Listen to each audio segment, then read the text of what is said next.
Hey guys, it's Dan here with you today, and you are probably watching this video because you've got to Deuteronomy 12 in your Bible, and it's a part of the Bible, one of the few that talks about sacrifices, specifically in this instance, animal sacrifices. Now, I don't know what comes into your mind when you hear the word sacrifice, but it's probably not positive. It doesn't come with like lots of lovely warm feelings and images, does it? The word sacrifice really is about the giving up of something for someone or on behalf of someone, or to do the work that you need to do, or sometimes it's about giving up something for someone else. So maybe sacrificing some money that you were going to spend on something you wanted for a birthday present for someone else. Usually comes, or always comes, with a cost. Giving up something that you want to do or is important to you for something or someone else. Now, the Bible also talks about sacrifice, and the same underlying principle is in there really, but I guess to a more intense degree.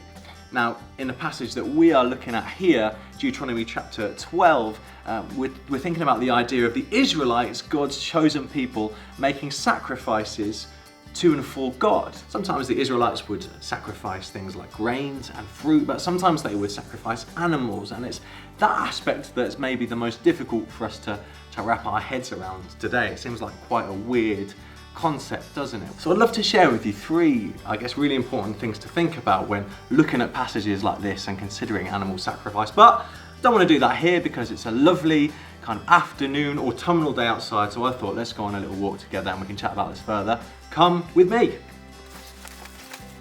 The hood always gets stuck behind. Let's go.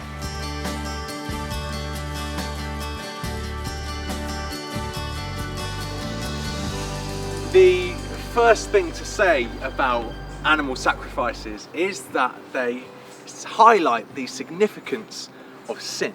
Now, to really understand sin, you've got to understand holiness. Namely, God is holy. He's not like us. Where we are broken and imperfect, God is completely perfect and completely whole. Sin is more than just something that God does not like. It is something that is a serious offense and affront to His holiness. And so sacrifices were important for the Israelites in recognizing and being humble, recognizing their imperfection, recognizing their brokenness, and recognizing God's perfection and recognizing God's holiness. And that kind of takes me to the second thing to say, which is that sacrifices were about bringing that relationship with God back to where it was supposed to be, making things right with God.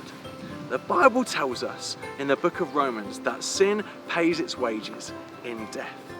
It's a serious deal, sin, because it's an affront to God's holiness. The payment for it is death.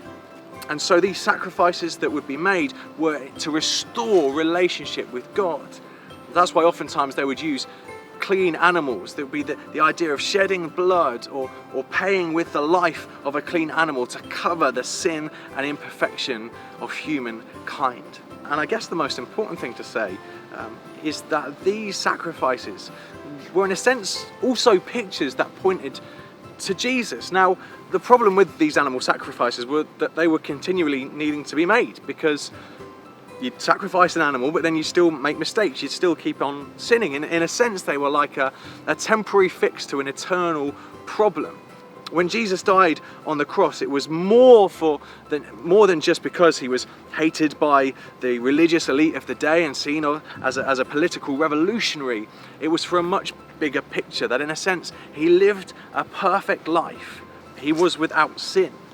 And that meant that he was the perfect sacrifice, that when he died, he took on our sin and our mistakes and was a sacrifice on our behalf. In a sense, he died the death that we were supposed to die so that we could live the life that he was supposed to live. So animal sacrifices, whilst sometimes really difficult to wrap our heads around, point to the significance and seriousness of sin, the importance of getting that relationship right with God again, and the fact that Jesus, being the ultimate sacrifice for us, means that we can have that relationship with God again. Jesus gave up his life, the most important thing he could give, so that we could have life with God.